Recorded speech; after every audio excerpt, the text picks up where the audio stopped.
क्या आपको पता है कि एक iPhone 15 Pro 512 GB black titanium with Apple care plus कितने का आता है?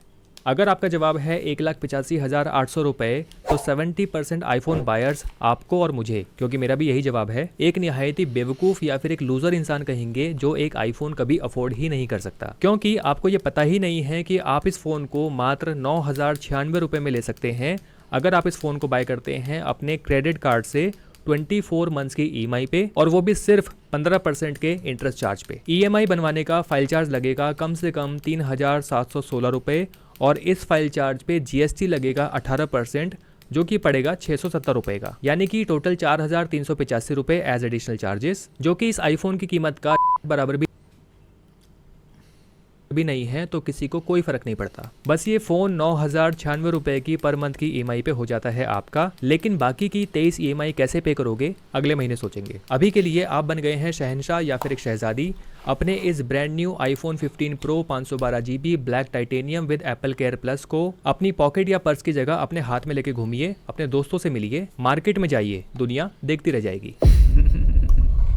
ऐसा ही कुछ हाल है आज के टाइम पे दुनिया का, जब बात एक ऐसी चीज़ खरीदने की आती है जो औकात से बाहर हो। या इंसान साला क्रेडिट पे चल रहा है, क्योंकि हम सोशल स्टेटस हमें मैच करना है, औकात हमारी जेब में है नहीं, दिखावे पे बेसिकली दुनिया चल रही है। और आईफोन एक मोस्ट कॉमन चीज़ है। ऑनेस्टली मैं हैरान रह गया था ये देखकर, जब मैं अपने बचे कुचे बाल कटवाने के लिए पहुंच गया था अपने अपार्टमेंट की मार्केट में एक नाई की दुकान पे, और जो लड़का मेरे बाल काटने आया था उसके हाथ में था iPhone 15 प्रो नहीं, मैक्स नहीं, सस्ता वाला iPhone 15। बेचारा गरीब आदमी इससे ज़्यादा और ख़रीद भी क्या सकता है। मतलब बहुत दुख हुआ मुझे उसके हालात को देख के नहीं, अपने इस पोको F1 को देख के, जिसको मैंने 5 साल पहले खरीदा था। बिकॉज आई डोंट थिंक पहले चीज़ वो इतना गरीब भी है जितना तुम सोच रहे हो। उस वक्त शायद iPhone 11 चल रहा होगा, मेरा तो बस F1 चल रहा है। मतलब मुझसे रहा नहीं गया, और फाइनली मैंने उससे पूछ ही लिया कि भाई तूने iPhone 15 क्यों लिया, iPhone 15 प्लस या फिर iPhone 15 Pro Max क्यों नहीं। इस बात पे उस सीधे साधे गोल्डन बाल वाले लड़के ने एक बहुत ही मासूमियत भरा जवाब दिया, सर पसंद तो iPhone 15 Pro Max ही था, लेकिन बस क्रेडिट कार्ड पे क्रेडिट लिमिट 1 लाख रुपए की ही थी, तो मैं ले नहीं पाया। आप बताइए क्रेडिट लिमिट कैसे इंक्रीज करवाऊं। ये सुन के इससे पहले कि मेरे आंसू निकल आते, उसने मेरे मुंह पे फव्वारे से पानी मार दिया। फिर मैंने उसे याद दिलाया कि भाई दाढ़ी नहीं बनानी, बाल काटने हैं। क्रेडिट कार्ड पसंदीदा चीज़ों को खरीदने का एक ऐसा आसान ऑप्शन जिससे आप हर वो चीज़ खरीद सकते हैं जिसको खरीदने के लिए आपको पहले कभी 1 साल तक पैसा जोड़ के रखना पड़ता था। बेसिकली आप उधारी पे खरीद रहे हो। खरीदना कितना सस्ता और आसान हो गया है। आपकी सैलरी बस 20,000 रुपये से ऊपर की होनी चाहिए, प्राइवेट बैंक में आपका अकाउंट होना चाहिए, क्रेडिट कार्ड अप्लाई कीजिए, सैलरी भले ही 20,000 रुपये की हो, लेकिन क्रेडिट कार्ड पे क्रेडिट लिमिट मिलेगी 5 गुना की, यानी कि 1 लाख रुपए की। 1 लाख नहीं, 1 लाख रुपए की। मतलब ऐसा बोलने से इम्पैक्ट ज़्यादा पड़ता है, और आप बन जाएंगे लखपति। फिर आप चाहे आईफोन खरीदिए या आईपैड, मालिक आप हैं। तो ऐसी ही कुछ सोच बन गई है आजकल के यंगस्टर्स की, इवन कुछ बड़ों की, और वो कर रहे हैं सस्ता नशा अमीरी का। अमेरिका नहीं, अमीरी का। ये एक ऐसा ट्रैप है जिससे बाहर आना बहुत बहुत मुश्किल हो रहा है, और इसके 2 रीजंस हैं। सबसे पहला रीज़न है दिखावे की दुनिया। दिखावे की दुनिया यानी कि वो दुनिया जिसकी वजह से लोग आपको इंपॉर्टेंस देते हैं, आपको पूछते हैं, आपके बारे में आपस में बातें करते हैं। इमेजिन कीजिए ऑफिस में लोग आपकी सीट पर आके आपके फ़ोन को देखना बट एक बात बताओ, ऑफिस में जितने लोग तुम्हारी सीट पर आ रहे हैं उनको पता है ना तुम्हारी सीट की औकात क्या और तुम्हारी सीट की सैलरी क्या है। चाहें आपसे उस फ़ोन के बारे में पूछें, आपसे सवाल करें, आपसे उस फ़ोन का रिव्यू लें, आपने उस फ़ोन का वो स्पेसिफिक कलर क्यों ख़रीदा है आपसे उसके बारे में पूछें। वो लोग और इवन वो लड़कियां जो आपको कम्प्लीटली इग्नोर करके अपनी सीट पर बैठ जाया करती थी, अब वो आपकी सीट पर आके आपसे बातें कर रही हैं। मतलब ऐसी दुनिया किसको। हमें लगता है करोड़पतियों की ज़िंदगी में जब उनके हाथ में iPhone Pro Max या जो भी होता है, उनकी रियलिटी ऐसे होती है और ये चीज़ हमें बेची गई है, तो हम ये भूल जाते हैं करोड़पति जिनके हाथ में iPhone Pro Max है वो करोड़पति भी हैं। बट अगर तुम अफोर्ड नहीं कर सकते तो दुनिया को भी पता है तुम अफोर्ड नहीं कर सकते। बहुत सिंपल सा सच है, क्योंकि वो तुम्हारे जूते में देख सकते हैं, तुम्हारे कपड़ों में देख सकते हैं, तुम्हारे कार में देख सकते हैं, या फिर सिंपल तुम जिस जगह काम कर रहे हो उन्हें पता है उस जगह की सैलरी क्या है। हो सकता है तुम एक हफ्ते किसी को बेवकूफ बना पाओ जो इंसान तुम्हारे क्लोज सर्कल में नहीं है। It's a matter of time. 6 महीने में उसको पता चल जाएगा, 3 महीने पता चल जाएगा। उधारी भी कितना चला लोगे, कितना लंबा खींच लोगे, किसी सामने एक तरह का लाइफस्टाइल कितना मेंटेन कर लोगे लॉन्ग टर्म। दूसरी चीज आती है, ये भी हमारा परसेप्शन है कि अगर हम चीज को हाथ में रखे हुए तो लोग आके हमसे ये करेंगे वो करेंगे। हो सकता है कि इंसान आए फोन स्पेसिफिकेशंस देखे, लेकिन अपने मन में वो एक मॉकरी वाला ही टोन रखेगा और निकलेगा देखो, क्योंकि इसका हमारा अप्रेजल दिमाग में क्या होगा, जो इंसान नाप तोल करेगा, अप्रेजल मतलब होता है नाप तोल, वो यही करेगा ना कितना मूर्ख है। को नहीं चाहिए, ऐसे दुनिया से कौन बाहर आना चाहेगा? मेरे ख्याल से तो कोई भी नहीं। ईएमआई वाली नकली और दिखावे वाली दुनिया एक ऐसा दूसरा पैंडेमिक है जो बहुत तेजी से फैल रहा है। यूएस और यूके जैसी कंट्रीज के यंगस्टर्स और इवन लोग ऑलरेडी इसकी चपेट में बहुत पहले से आ चुके हैं। 1 in 3 Americans have more credit card debt than savings, both in 2023 and 2024, according to a Bankrate survey. अब बारी है भारत की, और इसको कहते हैं क्रेडिट डेट। मे बी आपने इसका नाम सुना हो। भाई credit card is as simple as that, तुम उधारी में चीज खरीद रहे हो, तुम्हें एक दिन पे तो करना ही पड़ेगा ना उसको। भारत एक ऐसा देश जहां पर लोगों के पास पैसा और बाइंग पावर तो आ रही है, लेकिन उस पैसे को सही से खर्च करने की अकल और माइंड पावर धीरे धीरे खत्म होती जा रही है। I like this. How much is this for? 700. What? Let's get it. Let's get it. Let's get it. और इस गैप का सबसे ज़्यादा फायदा मिल रहा है उन लोगों को जो भारत को एक बिजनेस अपॉर्चुनिटी मानते हैं। इनका बस एक ही नारा है, देश और पैसा तुम्हारा, मुनाफा हमारा। यहाँ पे सबसे सिंपल जो हम बात करने वाले हैं वो सबसे इंपॉर्टेंट थ्योरी है social comparison theory. Social comparison theory है बेसिकली हम अपनी सेल्फ वर्थ कैलकुलेट करते हैं कंपेयर करके सोशली अपने से ऊपर लोगों को। यानी कि लेट्स जस्ट से मैं 10,000 कमाता था, मेरी सैलरी होगी 50,000। जिस दिन मेरी सैलरी 50,000 हुई, मेरे को हो सकता है 3 हफ्ते बड़ा खुश लगेगा इस अचीवमेंट के बारे में, मेरी सैलरी 50,000 है।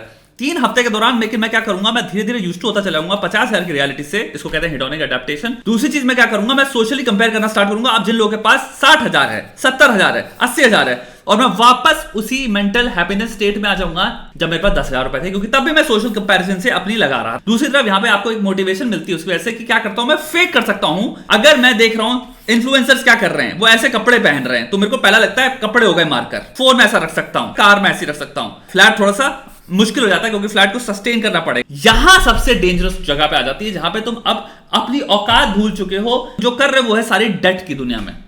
ये हो गया ट्रैप का रीज़न नंबर 1। और रीज़न नंबर 2, क्रेडिट डेट। बहुत से लोग जो क्रेडिट कार्ड की ईएमआई पे कोई भी प्रोडक्ट बाय करते हैं, उन्हें ये पता ही नहीं होता कि क्रेडिट कार्ड पे किसी चीज़ को बाय करने का मतलब है लोन पे किसी चीज़ को बाय करना। एक ऐसा लोन जिसका एक इंटरेस्ट रेट भी होता है, और ये इंटरेस्ट रेट कितना होता है इससे किसी को कोई मतलब नहीं है। और मैं आपको बता दूं कि क्रेडिट कार्ड लोन दुनिया का सबसे महंगा लोन माना जाता है, जिसका rate of interest up to 45% पर एनम तक हो सकता है। होम लोन आपको मिलता है 7.5 से 9% पे, कार लोन आपको मिलता है 8 से 10% पे, और पर्सनल लोन जिसको महंगे लोन्स में से एक माना जाता है वो आपको मिलता है 12 से 14% के रेट ऑफ इंटरेस्ट पे। लेकिन क्रेडिट कार्ड का लोन आपको मिलता है 15% से लेके 45% तक के रेट तक। और जितना मैंने देखा है, लोगों को क्रेडिट कार्ड का रेट ऑफ इंटरेस्ट समझ में ही नहीं आता जब बात आती है अपने फेवरेट गैजेट को खरीदने की, क्योंकि लोगों को दिखती है सिर्फ ईएमआई, जिसको वो देने के लिए इसलिए तैयार हो जाते हैं क्योंकि वो लोग अपनी सैलरी से ईएमआई को अफोर्ड कर सकते हैं। प्रोडक्ट को अफोर्ड नहीं कर सकते,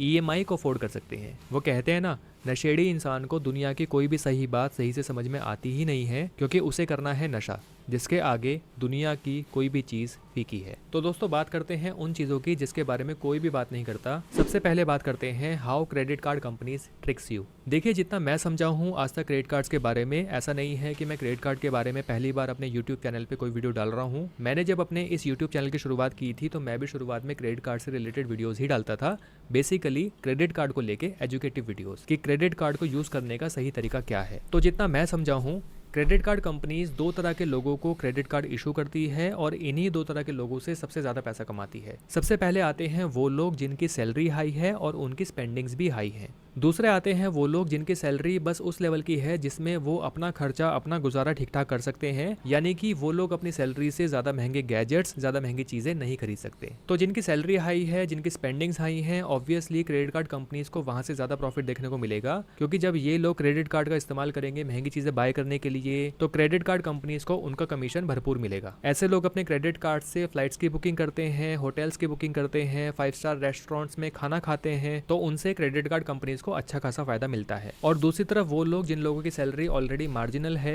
एक्स्ट्रा स्पेंडिंग्स के लिए उनके पास पैसा ही नहीं बचता, ऐसे लोगों को क्रेडिट कार्ड देके एक ऐसे नशे की आदत लगवाई जा सकती है जिससे कि वो लोग उन चीजों को भी अफोर्ड कर पाए जिन चीजों को वो अपनी सैलरी से कभी बाय नहीं कर सकते, कभी अफोर्ड नहीं कर सकते। So you can either opt for paying in cash, or you can also go for Bajaj Finance or HDFC Finance that can be arranged in the Imagine showroom itself. You can opt for 12 months EMI or 24 months EMI.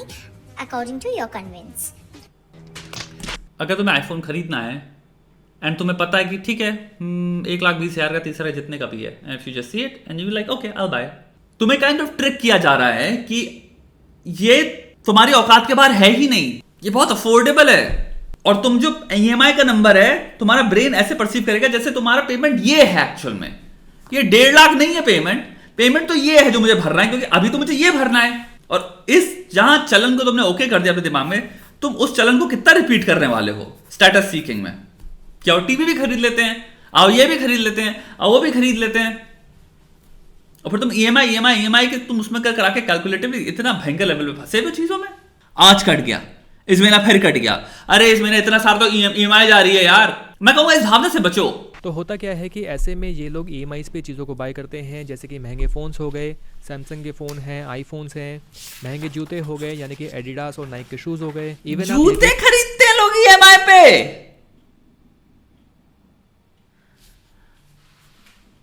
एक simple सा question अपने आप से पूछो, क्या मेरे जेब में इतने रुपए हैं कि मैं इसको अभी खरीद सकता हूं कि नहीं खरीद सकता?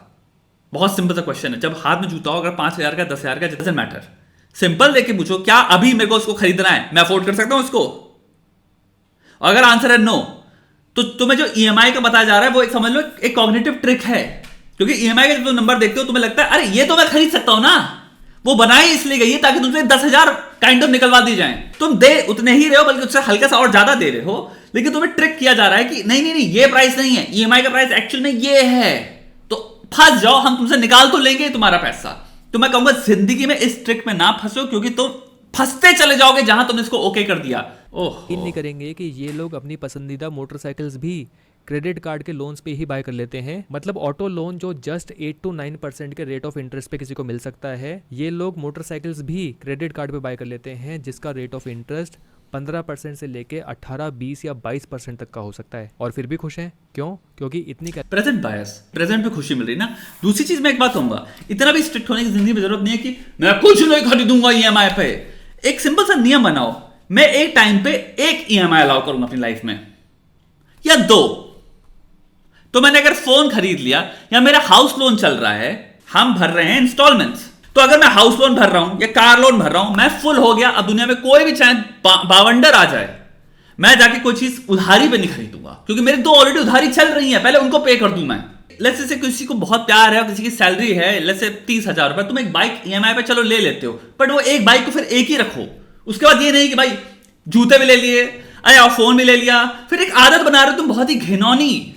तुम्हारी एक किराया भरना है, खाना है, थोड़ा सा रिलैक्सेशन के लिए पैसा है, थोड़ा सा सेविंग्स के लिए पैसा है, तुम्हारा फिर EMI उसमें से इतना बड़ा चंक हुई ले जाएगा। कैलकुलेशंस ना तो कभी की है, ना करनी आती है और ना सीखनी है, मतलब है तो बस EMI से। फिर शुरू होती है असली कहानी, जब ये लोग अपने क्रेडिट कार्ड्स की EMIs को पे ही नहीं कर पाते। बस हर महीने मिनिमम अमाउंट ड्यू पे कर करके पेनल्टीज बढ़ती रहती हैं, और ड्यू डेट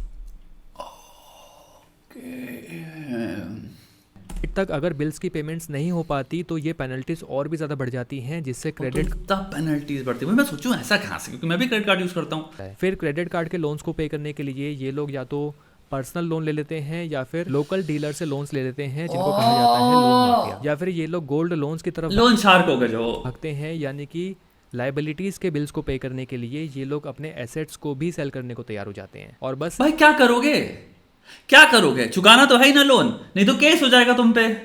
खलीफा हो गया कहीं के कि भैया उनको पे नहीं करेंगे हम।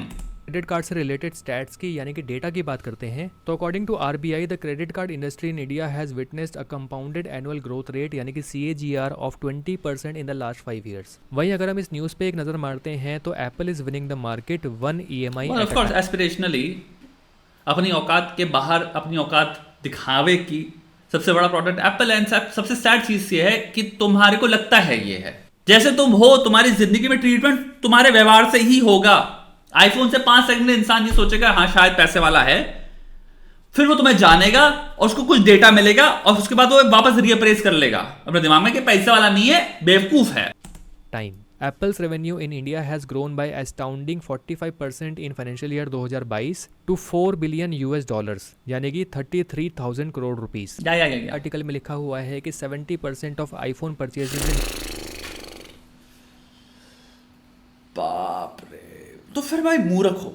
इफ दी 70% में से 40% लोग भी उसमें आते हैं जो मैंने ब्रैकेट कहा कि आप 2 इंस्टॉलमेंट्स अलाउ कर रहे हो। बट अगर तुम्हारी जिंदगी में वही है ना 2 के ऊपर चल रहा है नंबर, तो तुम बहुत बड़े बेवकूफ हो भाई। छोटी सी बात है, फिर से रिपीट कर रहा हूं, जब भी कोई प्राइस टैग दिखे ना तुम पे उतना ही करोगे। तो सिंपल सा प्रश्न पूछो, क्या मैं पे करने की औकात रखता हूं? अगर नहीं रखते हो तो भाई मत खरीदो।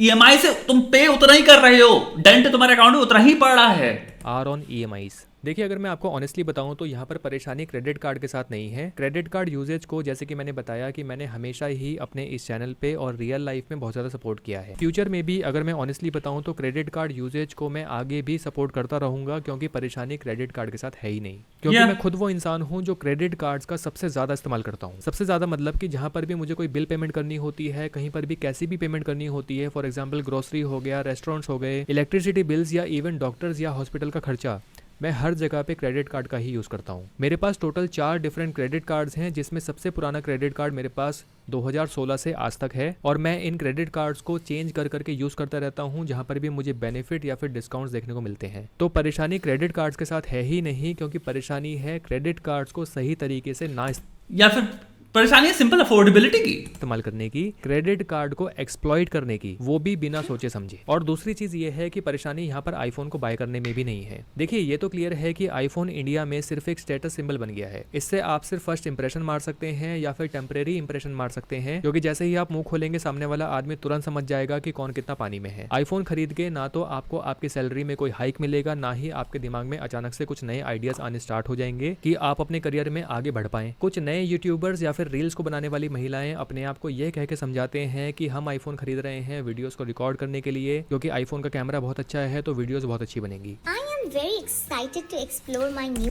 फेयर। इसका मतलब ये नहीं कि तुम्हें एंड्रॉइड पे उसी प्राइस पॉइंट पे भयंकर कैमरे नहीं मिलेंगे, वो भी ट्रू है। बट अगर किसी का प्रेफरेंस है और किसी को खरीदना है, देखो एक बात बता रहा हूं, फिर वही बात, अफोर्डेबिलिटी को खरीद सकता है। अगर किसी को स्पॉन्सरशिप मिली भी है, अगर किसी का काम बढ़िया चल रहा है और उसको लगता है आईफोन से हम अपग्रेड कर सकते हैं, इट्स फाइन, बिकॉज वो डिवाइस तेरे लिए सिर्फ सोशल स्टेटस या सिंबल नहीं है, तू एक्चुअली उस डिवाइस को नौकरी के लिए काम कर रहा है। एक कंटेंट क्रिएटर एनी डे अगर ओवर प्राइस भी फोन खरीद रहा है तो वो उससे पैसा कमा रहा है, ये मत भूलो। phone, and especially I am excited to start vlogging in अगर एक चीज़ मैं आपको क्लियर कर दूं तो अच्छी वीडियोस कभी भी अच्छे कैमरे से नहीं बनती, अच्छी वीडियोस बनती हैं अच्छे कंटेंट से। कैमरा आप कितना भी अच्छा इस्तेमाल कर लेना, अगर आपका कंटेंट ही किसी काम का नहीं है तो आपकी वीडियोस को कोई नहीं देखेगा। Yeah, but that is, you cannot put it in general with every person who is buying an iPhone. Maybe who's buying an iPhone, जिनकी हम बात कर रहे हैं, they also make content, और जब वो कैमरा क्वालिटी अपडेट कर रहे हैं तो it also helps, उनके व्यूज और चीजों से फर्क पड़ता है, बिकॉज कैमरा क्वालिटी से जमीन आसमान का फर्क पड़ता है। तो वीडियोस आप बना सकते हैं किसी भी फ़ोन से, हर फ़ोन से आज के टाइम पे HD में रिकॉर्डिंग हो जाती है। और अगर आपको रियल में वीडियो क्वालिटी प्लीज यार, ये तो फैक्ट है, तुमको एक ओप्पो का फोन उठाओ और एक आईफोन उठाओ, there'll be a difference. अच्छी ही चाहिए तो बेटर होगा कि आप एक DSLR कैमरा खरीद लीजिए। That depends on the person to person. ये कहना कि तुम्हें आईफोन नहीं खरीदना चाहिए, तुम्हें ये खरीदना चाहिए, तुम्हें वो खरीदना चाहिए, completely subjectively dependent on the person. मैं वही बात कर रहा हूँ ना, अगर कोई अफोर्ड कर सकता है और अगर वो कंटेंट क्रिएटर है और वो उससे पैसा कमाएगा,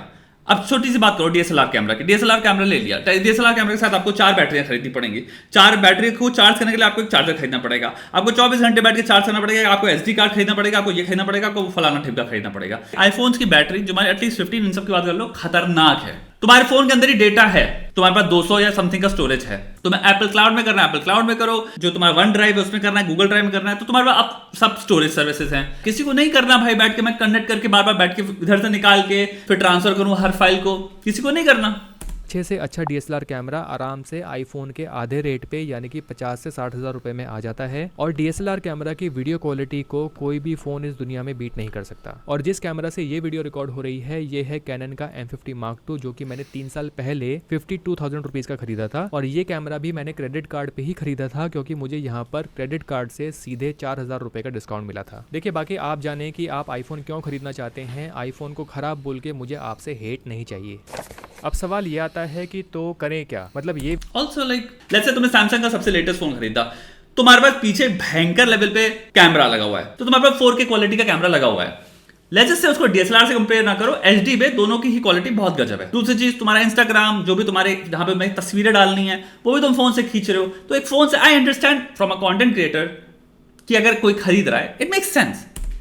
ये वीडियो इस दुनिया में बनी ही क्यों है। कुछ लोग जो इस वीडियो को देख रहे हैं वो भी कहेंगे कि भाई तुझे जो कहना था तूने तो वो कह दिया, तूने तो वीडियो बना दी, लेकिन हम क्या करें? क्या हम अपनी लाइफ को एंजॉय ही ना करें? मतलब क्या हम बुढ़ापे तक मर मर के जीते रहें और बुढ़ापे को मेरे ख्याल से द टू EMI रूल मैं सजेस्ट करूंगा। एंजॉय करने के सपने टू के ऊपर मत देखो जाओ। दोस्त, तुम्हारी बात में पॉइंट तो है, मतलब कि कल किसने देखा है और बुढ़ापे में अपनी लाइफ क्या ही एंजॉय कर लोगे, लेकिन कल का दिन बहुत से लोग देखते ही हैं और बुढ़ापा भी आना ही है। अब आप चॉइस कीजिए और बुढ़ापे में भी दबा के एंजॉय कर सकते हो। ये एक हमारी भारतीय सोच है कि बुढ़ापे में जिंदगी होती है जहाँ पे इंसान सिर्फ बीमारियों से जी रहा है और आर्थराइटिस होगा, घुटने जा चुके हैं। वो इसलिए है क्योंकि हम जिंदगी में ना स्पोर्ट्स खेलते हैं, ना कोई एथलेटिसिज्म होता है हमारे अंदर, ना हम अपनी बॉडी को वर्कआउट करके स्ट्रांग रखते हैं। ऐसा नहीं है दुनिया का, ये नहीं है कि ओल्ड एज मतलब कि मजे नहीं कर पाओगे, ऐसा नहीं है यार। ये आपका कल का दिन आज के दिन के जैसा ही होना चाहिए या आज के दिन से बेटर होना चाहिए। कहीं ऐसा ना हो कि कल का दिन आज के दिन से बेटर की बजाय बदतर हो जाए। दूसरी चीज़ कि ये बातें जो लोग बोलते हैं ये ज़्यादातर केस में वही लोग बोलते हैं जिनके ऊपर ऑलरेडी क्रेडिट कार्ड का अगले 1 साल से 2 साल का लोन चढ़ा हुआ होगा, या इवन वर्स्ट केस में हो सकता है कि कार या एक डिफेंसिव स्टेटमेंट हो गई, बाइक का अगले 5 से 7 साल तक का लोन चढ़ा हुआ होगा। भगवान ना करे कि अगर कल का दिन ना भी देख पाए या फिर बुढ़ापे तक इसी तरीके से अपनी ज़िंदगी काटते रहे तो अपने पीछे क्या छोड़ के जाओगे? कर्जा। इसलिए कहता हूँ कि टर्म इंश्योरेंस ले लो। मतलब जितने का एक आईफोन आता है उतने में आप अपने अगले 30 से 35 साल के कवर के लिए टर्म इंश्योरेंस ले सकते हैं 50 लाख रुपीस तक का। मतलब एक आईफोन की कीमत आपके जिंदगी भर के टर्म इंश्योरेंस के कवर के बराबर की है। खैर वो टॉपिक ही दूसरा है, कर ही क्यों रहा हूँ। वैसे इस बात को खींचने के लिए मेरे पास बहुत कुछ है, लेकिन अभी के लिए इस बात को सिंपल और शॉर्ट रखते हैं। देखिए, अगर आप लाइफ को एंजॉय करना चाहते हैं तो आप अपनी लाइफ को फुल एंजॉय कीजिए, क्योंकि जवानी के ये दिन ही बुढ़ापे में याद आएंगे। जिंदगी को एंजॉय करने के लिए बहुत बड़ा मिथ है और ये आपको एक मार्केटेड रियलिटी बेची गई है कि मटीरियलिज्म या चीजें खरीदने से मजा होता है। कभी आपने जिंदगी में सोचा है कि आपके जो पूर्वज थे, लेट्स जस्ट से सिंपल 40 साल पहले के पूर्वज ले लो, 90% ऑफ थिंग्स जो तुम्हें इस वक्त बताई जा रही है तुम्हारी खुशी का स्रोत हैं, वो एग्जिस्ट नहीं करती थी उनके लिए। वो फिर खुशी नहीं होते ना, यानी खुशी हमेशा से पॉसिबल थी, अपार खुशी हमेशा से पॉसिबल थी। तुम्हें बस यहां पे अब धोखा दिया जा रहा है, तुम्हें एक मूर्ख बनाया जा रहा है, इल्यूजन क्रिएट किया गया है कि चीजें आंसर है खुशी का। ये ना हो तुम अपने साथ बैठे कभी सोच पाओ कि भाई मेरी खुशी, मेरी जिंदगी खुशी किन चीजों पे एक्चुअल में बसती है। तुम्हारे समाज में, तुम्हारे रिश्तों में तुम्हारी सोशल स्टैंडिंग क्या है, तुम्हारे समाज में तुम्हारे लोगों के साथ रिश्ते कितने गहरे हैं, कितने बढ़िया हैं, तुम्हारे आपस में पर्सनल रिश्ते कितने खूबसूरत हैं। यहां पे कोई भी मोमेंट याद करना, दिवाली हो चाहे छुट्टियां हो, गर्मियों की, जब तुम अपने घर जाते हो और तुम्हारे परिवार वाले साथ में होते हैं और अगर कोई टॉक्सिसिटी नहीं चल रही, तुम यहां पे महसूस करोगे कोई आईफोन नहीं, कोई कार नहीं, कोई कुछ नहीं, सिर्फ घर वालों के बगल में बैठ के, या जब चल रहा होता है ना शाम को, सारे घर वाले बैठे चाय पी रहे हैं और सब हंस रहे होते हैं, जोक मार रहे होते हैं, कोई कहानियां सुना रहा होता है, कंप्लीटली तुम फील करोगे elevated level of happiness. Why? Because वही उत्तर है जो 2 लाख साल से इंसान शेयर करता आ रहा है आपस में। Community, kinship, social relationships, family के साथ बैठना, दोस्तों के साथ जब तुम बैठे हो तो 4-5 लोग जब बात फाइनली कैचअप करते हैं, हम लोग साथ में बैठते हैं, जो भी होता है। यूनिवर्सिटी में या स्कूल में इंसान हमेशा ये क्यों कहता है मेरा स्कूल टाइम सबसे बेस्ट थे या यूनिवर्सिटी टाइम सबसे बेस्ट था? आपने 4-5 लोगों की सोशल कम्युनिटी हमें बनाई और आपने सबसे ज्यादा उसके जो बेनिफिट हो सकते थे वहां से चूसे हैं। वो टाइम मोनेटरीली, मटीरियलिस्टिकली सबसे लोएस्ट थे आप, तब भी खुशी सबसे हाईएस्ट आपको याद आती कि क्या दिन थे वो, क्या मजे करते थे हम लोग, सब साथ में होते थे। क्योंकि at the end of the day भाईचारा, कम्युनिटी, सोशल रिलेशनशिप्स ट्रम्प करती हैं, अक्रॉस रिसर्च ट्रम्प करती है खुशी में। बेरहम लेवल पे तुम्हें एक वहम पिलाया गया है कि चीजें हैं जो कि अगर मैं खरीद लूंगा तो मैं खुश होऊंगा, क्योंकि किसी का फायदा है तुम्हें चीजें बेचने में। इसका मतलब ये नहीं है चीजें खरीदने से खुशी नहीं मिलती, लेकिन एक चीज समझना, चीजें खरीदने से लॉन्ग टर्म खुशी तो घंटा नहीं मिलती। शॉर्ट टर्म हाँ होगा कि तुमने जिस दिन आईफोन खरीदा उस दिन तुम कहोगे आईफोन आईफोन आईफोन आईफोन। उसी इंसान से 15 दिन बाद मिलना, उसका आईफोन पड़ा होगा साइड में, या फिर वो उसको लिटरली उससे उसको 0% खुशी मिल रही होगी जो उसको पहले दिन मिली थी, वो वापस नीचे आ गई। इसको कहते हैं हिडोनिक अडैप्टेशन। वो एंजॉयमेंट आप कर रहे हैं या फिर करने की सोचते हैं, उसको करना ही है तो अपने दम पे कीजिए, ना कि EMI, लोन या फिर उधारी के दम पे। देखिए, आप जो कुछ भी करना चाहते हैं, जो कुछ भी खरीदना चाहते हैं, मतलब मैं एक आइडियल केस की बात कर रहा हूँ, इसके पीछे कोई रूल नहीं है कि मैं यहाँ पर 12% वाला या 15% वाला रूल लगाने वाला हूँ। तो जो कुछ भी आप खरीदना चाहते हैं, जहाँ पर भी आप इंजॉयमेंट के लिए अपना पैसा खर्च करना चाहते हैं, तो मेरे ख्याल से जो भी आपकी मंथली सैलरी है उस मंथली सैलरी का आप 60 to 70% तक इस इंजॉयमेंट पे या फिर अपने खरीदने पे खर्च कर सकते हैं। लेकिन इस तरीके से अपने पैसे को आपको साल में सिर्फ एक ही बार खर्च करना चाहिए। मतलब ठीक है, बाकी एक्सपेंसेस तो आपके वैसे भी हो ही रहे होंगे, थोड़ा बहुत इंजॉयमेंट के लिए आप हर महीने 10% या 15% या इवन 20% पैसा निकालते ही होंगे, बट उसके अलावा अगर आपको कुछ बड़ा खरीदना है, कुछ अच्छा खरीदना है, तो उसके लिए आप अपनी सैलरी का 60 to 70% खर्च कर सकते हैं। और ये सब परसेंटेज ना रियलिटी में बहुत कम वर्क करता है, and I tell you why. जिस भी इंसान की पर्सनालिटी ट्रेट कॉन्शियस लेवल पे हाई होगी, वो ये सुनेगा, वो ये चीज अप्लाई कर पाएगा, क्योंकि उसकी पर्सनालिटी लिटरली स्केयर्ड है इस तरह के बिहेवियर को फॉलो करने में। मोस्ट लोग पता कैसे बिहेव करते हैं, या तो आप चीजें खरीद रहे हो क्योंकि आपको उस टाइम पे दिखावा करना है, या फिर कोई आपकी जिंदगी में ऐसा है जिसके लिए आप कर रहे हो। मैं बताता हूं, जैसे मेरी 20,000 सैलरी है, मेरी गर्लफ्रेंड है, मेरी गर्लफ्रेंड का मुझे ये चीज पसंद आ रही है, अब मैंने कहा मैं इसको गिफ्ट दूंगा। उस लॉजिक के सामने इवन तो तुम्हें पता है और तुम फॉलो करते आ रहे थे कि 10% मेरा महीने का मेरे को खर्चा सिर्फ मैं स्पेंडिंग का निकाल रहा हूं, लैविश स्पेंडिंग के लिए, वो सब लॉजिक चला गया कूड़ेदान में उस मोमेंट में। और हमें रियल लाइफ को देखना है, वो एक बहुत डायनेमिक प्रोसेस है रियल लाइफ में हमारी मोटिवेशंस अनेक हैं।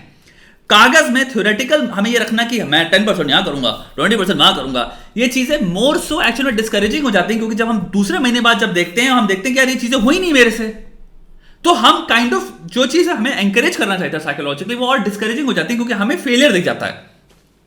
और इंसान जो घटिया बिहेवियर थे उनमें फिर वो डबल डाउन कर जाता है, क्योंकि उसको लगता है जो चीज मेरे इंप्रूविंग करने का बिहेवियर था वो तो मेरा फेल हो गया, और जो चीज मैं कर ही रहा हूं वो तो चेंज हो ही नहीं सकती, तो मेरे पास कोई आंसर ही नहीं है, तो कंटिन्यू करते हैं। अगर तुम कैपेसिटी रखते हो 10-20 और तुम इजीली जी पाते हो, कूडोस भाई। पिछले 6 महीने से या पिछले 1.5 साल से तुम ऐसी जिंदगी जीते आ रहे हो। मैं आपकी बात नहीं कर रहा हूं, मैं बात कर रहा हूं उन लोगों की जिनसे ये चीज उन्होंने ट्राई करी नहीं हुई। आपको थोड़ा सा 3 कदम पीछे लेने हैं, इंस्टेड ऑफ बीइंग डिस्करेज कि मुझसे 30% नहीं हो पाता। मैं रोज प्लान बनाता हूं, मैं बजटिंग भी करता हूं, मैं बहुत ऐप भी डाउनलोड करके बैठा हूं, लेकिन जहां इंपल्स आती है मैं उठा के जाके वो कॉफी पी लेता हूं, मैं जाके वो चीज ऑर्डर कर देता हूं। 3 दिन बाद मैं इतना खर्चा कर चुका होता हूं, जहां मैं मॉल जाता हूं या फिर मैं अपने दोस्तों के साथ बैठा हूं, तो मैं यहाँ पे, तुम समझ रहे हो ना, कुछ एक्सपेंडिचर्स हैं जहां पे मेरा हाथ नहीं रुकता, मैं पेल देता हूं, उसके बाद आके फिर मैं रिग्रेट करता हूं। तुम्हें वो कर्टेल करना है, तो तुमको भी सिंपल चीज क्या करनी है, मुझे प्रैक्टिस करनी है नो कहना। सबसे सिंपल बिहेवियर में आ जाओ। 10, 20, 30% ये सब मैथमेटिक्स, और जब इंपल्स आती है तो वो चीजें याद नहीं रहती। सबसे सिंपल चीज तुम क्या याद रख सकते हो, नो कहना। नो कहना सीखो। तो तुम्हारे अंदर आ रहा है यार लड़की को गिफ्ट देना, ये करना है, वो करना है, मेरे अंदर फीलिंग आ रही है, इवन तो मेरी अकाउंट में सेविंग्स है 60,000 रुपए, गिफ्ट है 40,000 रुपए का। ऐसी सिचुएशन में बहुत सारे तुम लोग रहे हो। उसने गिफ्ट मांगा नहीं है, उसको अच्छा लगेगा श्योर, पर उसने अपने मुंह से निकला कि मुझे तू खरीद के दे ना, उसने कहा मेरे को अरे यार ये चीज बहुत पसंद है, तो तेरी मोटिवेशन यहां पे कंप्लीट ऑटोनोमस है, खुद से तू कर रहा है। अब तुझे इस मोटिवेशन में कहना है नो, नो नहीं कहना सीखूंगा मैं। अब तुम्हें दूसरी चीज आती है, तुम्हारा नहीं का बिहेवियर का लिंक कितना स्ट्रांग है उस चीज से। अब अगर तुम एडिक्टेड हो, दारू जैसे हो गई, सिगरेट जैसे हो गई, तुम्हारा नहीं कहना उतना ही ज्यादा मुश्किल हो जाएगा, क्योंकि वहां पे अब और लेयर्स ऑफ बिहेवियर में कॉम्प्लिकेशंस आ जाती हैं, क्योंकि न्यूरोकेमिकल चीजें अब आ गई हैं, इन्वॉल्व हो गई हैं, वो एक अलग, फिर हम जा रहे हैं जगह पे। दूसरे बिहेवियर्स हो गए, यहां पे हम मोमो खरीदते हैं, बैठे बैठे हमने उठा के 300 रुपए का फालतू का रोल खरीद लिया। अनप्लैंड खर्चे जो तुम्हारे अकाउंट में से मेजॉरिटी पैसा खर्चा कर देते हैं, कि वो जब कैलकुलेट करके तुम टोटल देखते हो तुम्हारा दिल दहल जाता है। तब नो कहना स्टार्ट कर दो, नो नो नो, नहीं करूंगा नहीं करूंगा। दोस्त कह रहे हैं तो यहाँ पर रीइंफोर्सिंग फैक्टर्स तुम्हारे अराउंड वगैरह करना कहो नहीं भाई मैं नहीं कर रहा, मेरे को पैसा सेव करना है। उसके बाद धीरे धीरे तुम्हारे को सेकंड स्टेप आता है नो कहने के बाद, कितना अलाउ कर सकता हूं मैं। फॉर एग्जांपल मैं यहां पे यूरोपियन पॉइंट ऑफ व्यू से बात कर रहा हूं, यहां पे लोग एडिक्टेड हैं कॉफी पीने से। यहां पे कॉफी लेट्स से महंगी कॉफी आती है 4 यूरो की, सस्ती से सस्ती कॉफी हो सकती है 2.5 यूरो की, तो इसके बीच में रेंज करते हैं डिपेंडिंग ऑन आप कहां पी रहे हो कॉफी। कॉफी के साथ इंसान एक केक वेक भी ऑर्डर कर लेता है, ठीक है, आपने बनाना ब्रेड ऑर्डर कर ली, ये वो कर ले, वो सब कुछ फलाना ढिमका, तो आदि मुश्किल से हो सकता है काफी लोग 10 यूरोस डेली का कैफेज में खर्चा करते हैं। ये बहुत कॉमन चीज है, ये इनके कल्चर में है। टोटल हो गया 300 यूरो, ये बहुत कॉमन खर्चा है यहाँ पे लोगों का। अब कोई इंसान है जिसकी सैलरी लेट्स से है 600 यूरो और उसको सेव करना है यार, या 700 यूरो सैलरी है, मैं दिन में अब या तो एक काम कर सकता हूं, बनाना ब्रेड को मना करूंगा। मेरे को एक एक्सपेंडिचर पहले तो नो बोलना स्टार्ट करना है, और जब मैं कॉफी में जा रहा हूं तो मेरा रूल क्या होता है, मैं सिर्फ कॉफी ऑर्डर करूंगा। तो मैं अपने खर्चे को 10 यूरो से लेके आ गया 3 यूरो पे। तो हम 10% 20% में नहीं खेल रहे। मैंने कह दिया बस मैं दिन का 3 यूरो अलाउ कर रहा हूं एक कॉफी पे, एक कॉफी दिन की पीऊंगा और मैं दूसरी कॉफी पे नहीं करने वाला। और फिर तुम धीरे धीरे बस कोशिश करो इसको हैबिट फॉर्मेशन पे। अब आई बात हैबिट फॉर्मेशन। हैबिट फॉर्मेशन हर इंसान के बिहेवियर के हिसाब से कंप्लीटली उसकी पर्सनालिटी पे डिपेंड करता है कि कितने दिन लगेंगे। कुछ इंसान के साथ होता है 28 दिन लगे, कुछ होता है इंसान के साथ 120 दिन लगे। एक बहुत पहले की मिथ चलता था कि 28 दिन में एक हैबिट फॉर्म होती है, ये मिथ है। Different personalities, different behaviours, different temporal तुम्हारा कैपेसिटी होती है। किसी के लिए 120 दिन लगेगा, किसी के लिए सिर्फ 28 दिन लगेगा, किसी के लिए हो सकता है 50 दिन लगे। सो तुम्हारी पर्सनालिटी के हिसाब से तुम्हें हैबिट बिल्ड करनी है over the period of time by neuroplasticity. No कह के तुम एक नया बिहेवियर कर रहे हो जिसे कहते हैं हम सेल्फ कंट्रोल, सेल्फ रेगुलेशन ला रहे हो तुम। I think that's a very good solution. और बाकी पैसा या कुछ ना कुछ पैसा अगर आप हर महीने इन्वेस्ट कर लेंगे तो मेरे ख्याल से आप आने वाली जनरेशन को सुधार लेंगे। मतलब आने वाली जनरेशन भी आपको याद रखेगी कि मेरे पिताजी ने या फिर मेरी माता ने मेरे लिए क्या क्या छोड़ा है। इस वीडियो को बनाने का मेरा मेन मोटिव ये है कि अगर आप एक क्रेडिट कार्ड यूज़र हैं तो आप अपने क्रेडिट कार्ड को रिस्पॉन्सिबली और सही तरीके से कैसे इस्तेमाल कर सकते हैं। तो सबसे पहले हम बात करते हैं क्रेडिट कार्ड के रॉन्ग यूजेज की। तो सबसे पहला पॉइंट आता है using credit card for buying things that one can not afford. तो भाई अगर आप आईफोन लेना चाहते हो, आप इतने रईस हैं कि आईफोन को आप रखना चाहते हैं, तो आप उस आईफोन को जाके सीधे कैश में बाय करो ना। आप ईएमआई से we've already talked about this. कर रहे हो। पर सिर्फ आईफोन की नहीं है बात, यहाँ पर किसी भी ऐसी चीज़ की है जिस चीज़ को आप कैश में A very good rule, 100% I agree with it. Let's say तुम किसी दुकान पे जाते हो, तुम्हें जूता दिखता है और जूते का let's say प्राइस है 4000 रुपए और तुम्हें दिख के लगता है यार टेंट मार देगा बहुत भयंकर लेवल पे। टाइम आया है मेहनत करने का, टाइम आया है भाई तू पहचान तेरी औकात कहाँ है। ये सबसे भयंकर रिमाइंडर है, सबसे क्वांटिफाइबल रिमाइंडर है कि मैं खुद कैलकुलेट करके कह रहा हूं और मेरा मुंह में जो एक्सप्रेशन है वो अनप्लेजेंट है, वो डिसप्लेजर का है। मैं गर्व महसूस नहीं कर रहा, मुझको ये होना चाहिए था इसको देख के कि मैं, लेकिन मेरे अपनी जिंदगी के प्लान इस तरह से रचे ही नहीं है, मेरे मूव्स इतने खतरनाक है ही नहीं, मेरी ट्रेनिंग इतनी खतरनाक है ही नहीं, मेरी एवरीडे सिंगल रियलिटी इतनी खतरनाक है ही नहीं कि ये मैं बनने वाला है। मैं नहीं कह रहा कि मटेरियल ऑब्जेक्ट्स सच्चाई है या फिर खुशी का स्रोत है। मैं कह रहा हूं ये रोड के किनारे जो धूल होती है उसके समान होने चाहिए कि तुम्हें उसे देख के परेशानी नहीं हो रही। तुम जाते हो, तुम्हें अगर कोई चीज मोमेंट में अच्छी लगती है और तुम्हें लगता है आज को मैं पहनना चाहूंगा तो तुम खरीद देते हो और तुम्हारे प्राइस टैग से फर्क नहीं पड़ता। प्राइस टैग जिंदगी में इसलिए एक मोटिवेटिंग फैक्टर हो सकता है, मुकाम नहीं हो सकता। तुम्हारी औकात ये होनी चाहिए कि मैं सबसे स्ट्रॉन्गेस्ट, सबसे खतरनाक वर्जन क्या बन सकता हूं जो कि कभी पूरा ही नहीं होने वाला। तुम 70 के हो जाओगे तब भी तुम वो नहीं बन पाओगे। इसलिए जिंदगी पर्पसफुल रहेगी, इसलिए तुम जिंदगी में हमेशा खेल में रहोगे, इसलिए अंदर तुम्हारे अंदर चुस्ती बनी रहेगी, स्फूर्ति बनी रहेगी, तेज रहेगा। पालथी मार के बैठ के आसमान पे नहीं ताड़ लोगे, तुम्हें पता ही नहीं क्या हुआ जिंदगी का, क्या कर रहे हैं, कुछ है ही नहीं कर रहे हो, खाली बैठे हैं, वो नहीं होगा तुम्हारे साथ। तो आई थिंक ये तुम्हारा बड़ा मार्कर है कि अगर जूते का प्राइस देखते हो तुम्हें लगता है यार अफोर्ड नहीं कर सकते, तो मे बी समथिंग अपनी जिंदगी में मुझे देखना है। पहला, अब मैं देख रहा हूं गुच्ची के जूते को, गुच्ची के जूते का प्राइस है 40,000 रुपए। लेट्स से मैं कमा रहा हूं 4 लाख रुपए, ठीक है, पर महीना, लेकिन यार क्या उसकी जरूरत है?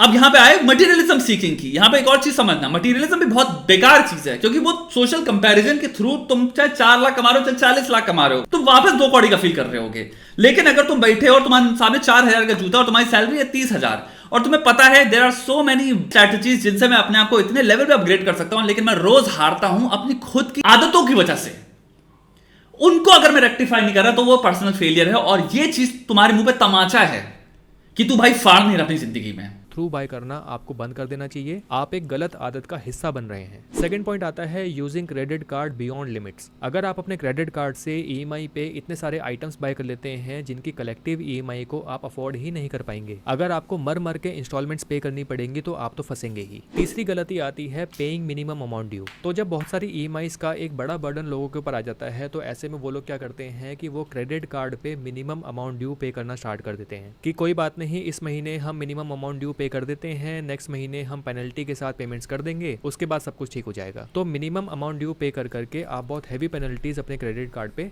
पे करते रहते हैं। चौथा पॉइंट आता है फॉरगेटिंग पेमेंट ड्यू डेट। मतलब ये तो क्राइम है। ऐसे कैसे हो सकता है कि आप अपने क्रेडिट कार्ड की पेमेंट ड्यू डेट को ही भूल जाएं? क्या आपको पता है कि अगर आप अपने क्रेडिट कार्ड पे एक बार भी अपनी पेमेंट को मिस कर जाते हैं तो एक बार पेमेंट को मिस करने से आपका क्रेडिट स्कोर 100 पॉइंट्स तक डाउन हो सकता है। मतलब आपका क्रेडिट स्कोर अगर है 750 का तो ये डिक्रीज होकर 650 तक भी जा सकता है सिर्फ एक गलती की वजह से। देखिए, क्रेडिट कार्ड की पेमेंट के लिए मैं एक बहुत ही सिंपल सा रूल फॉलो करता हूँ जिस दिन भी मेरे पास क्रेडिट कार्ड की स्टेटमेंट जनरेशन का मैसेज या फिर ईमेल आ जाता है, मैं अपनी फुल पेमेंट यानी कि टोटल अमाउंट ड्यू उस क्रेडिट कार्ड का उसी दिन पे कर देता हूँ। मैं तो नेक्स्ट 2-3 दिन में ही करता रहता हूँ यार। मैं एक तरह से पेमेंट मेरा ये होता है कि पता नहीं क्यों मेरे दिमाग में मेरे को फुल ही रखना है, तो मैं फुल रहता है मेरा हमेशा डेट की यानी कि क्रेडिट कार्ड के बिल पेमेंट की लास्ट डेट की मैं कभी वेट ही नहीं करता। यही एक रीज़न है। और अगर मैं आपको ऑनेस्टली बताऊं तो 2016 से लेके आज तक मैंने एक बार भी लेट पेमेंट किसी भी क्रेडिट कार्ड पे नहीं की है। तो बेटर होगा कि आप अपने क्रेडिट कार्ड का bill as soon as possible pay कर दें जैसे ही स्टेटमेंट जनरेट होती है। अब बात करते हैं इस वीडियो के लास्ट सेक्शन की, यानी कि how to use your credit card correctly. सबसे पहला पॉइंट आता है करेक्टिंग द मिस्टेक्स। तो सबसे पहले जो भी मिस्टेक्स मैंने आपको बताई हैं आप उनको सबसे पहले करेक्ट कीजिए, अपने नशे पे थोड़ा सा काबू रखिए। अगर आपको कुछ ईएमआई पे बाय करना ही पड़ता है तो आप एक बारी में एक ही आइटम को ईएमआई पे बाय कीजिए। और अगर आपको नो कॉस्ट ईएमआई का ऑप्शन मिलता है तो बेटर होगा कि आप उस आइटम को नो कॉस्ट ईएमआई पे ही बाय करें। ऑल्दो नो कॉस्ट ईएमआई में भी एडिशनल चार्जेस लगते हैं, जिसके ऊपर मैंने बहुत पहले एक डेडिकेटेड वीडियो बनाई हुई है। इस वीडियो को जाके आप देख सकते हैं, आपको एडिशनल चार्जेस समझ में आ जाएंगे। दूसरी चीज़ ये है कि अगर आपके पास मल्टीपल क्रेडिट कार्ड्स हैं या फिर एक ऐसा क्रेडिट कार्ड है जो सेम बैंक का नहीं है जिस बैंक में आपका सेविंग्स अकाउंट है, तो आप यहाँ पर इंस्टॉल कीजिए क्रेड नाम की एक ऐप। ये कोई पेड प्रमोशन नहीं है। तो क्रेड एक ऐप है जिसपे आप समझ गया, मल्टीपल तुम कर सकते हो। तो इससे आप कभी भी किसी भी क्रेडिट कार्ड की पेमेंट को मिस नहीं करेंगे। सेकंड पॉइंट आता है कीप यूटिलाइजेशन लो। क्रेडिट कार्ड पे आपको जो भी क्रेडिट लिमिट मिली है आप उस क्रेडिट लिमिट का खाली 30% तक ही यूज़ कीजिए। फॉर एग्जांपल अगर आपको क्रेडिट कार्ड पे क्रेडिट लिमिट मिली हुई है 1 लाख रुपए की, तो आप उन 1 लाख रुपए में से 30,000 तक की ही स्पेंडिंग्स कीजिए। मतलब कभी कभी हो सकता है कि आप अपना यूटिलाइजेशन रेट थोड़ा सा बढ़ा सकते हैं, 50-60% तक पहुंच सकता है, लेकिन कोशिश कीजिए कि मोस्ट ऑफ द टाइम आपका यूटिलाइजेशन रेट 30% के नीचे नीचे ही रहे। इससे आपका क्रेडिट स्कोर भी बढ़ता है। तीसरी चीज़ आती है नो कॉस्ट ईएमआई की। तो जैसे कि मैंने आपको बताया कि अगर आपको कोई चीज़ ईएमआई पे बाय करनी ही है तो आप उसको नो कॉस्ट ईएमआई पे ही बाय करें। जहाँ से भी आपको नो कॉस्ट ईएमआई का ऑप्शन मिल जाता है आप वहाँ से जाके बाय कीजिए। और नो कॉस्ट ईएमआई क्योंकि एक ईएमआई ही है तो बेटर होगा कि आप इसको एक सोल्यूशन की तरह ना देखें, आप इसको बस एक ऑप्शन की तरह देखें कि आपके पास एक ऑप्शन अवेलेबल है जहाँ पे बहुत डेंजरस लेवल की मार्केटिंग है इन्वॉल्व और तुम्हारा कॉग्निटिव फूलरी इन्वॉल्व है, ट्रिकरी इन्वॉल्व है, तुम कॉग्निटिवली ट्रिक हो रहे हो। आप किसी चीज़ को ईएमआई पे बाय कर सकते हैं। चौथा पॉइंट आता है बाय ऑन फुल पेमेंट। जिस चीज़ को आप कैश में या फिर अपने डेबिट कार्ड से बाय कर सकते हैं, मैं यहाँ पर आपको सजेस्ट करूँगा कि आप उस चीज़ को कभी भी अपने डेबिट कार्ड से या फिर यूपीआई के थ्रू बाय ना करें, आप उसको अपने क्रेडिट कार्ड से बाय करें। ऐसा करने से आपको क्रेडिट कार्ड के through reward points, cashbacks, instant discounts, बहुत से ऐसे बेनिफिट्स मिल जाते हैं। और बेसिकली क्रेडिट कार्ड को इसी तरीके से इस्तेमाल भी करना चाहिए क्योंकि आपको सबसे ज़्यादा बेनिफिट ऐसे ही मिलने वाला है। पांचवा पॉइंट आता है यूज़ एवरीवेयर। एवरीवेयर का मतलब जहां पॉसिबल हो सके अपने डेबिट कार्ड की जगह हमेशा अपने क्रेडिट कार्ड का ही इस्तेमाल करें। और खासतौर पे अगर आपको एक इलेक्ट्रॉनिक आइटम बाय करना है तो इलेक्ट्रॉनिक आइटम्स पे सबसे ज़्यादा डिस्काउंट्स और ऑफर्स आपको क्रेडिट कार्ड्स पे मिल जाते हैं। सिक्स पॉइंट आता है credit card gives you free money. Free money का मतलब फोकट का पैसा नहीं है कि आप इसको जहां मर्जी जैसे मर्जी खर्च करें जलाएं। फ्री मनी का मतलब है कि आपको यहाँ पर क्रेडिट कार्ड से मिलता है इंटरेस्ट फ्री पीरियड, यानी कि क्रेडिट कार्ड से कुछ भी स्पेंडिंग्स करने के बाद आपके पास यहाँ पर एक इंटरेस्ट फ्री पीरियड होता है जो कि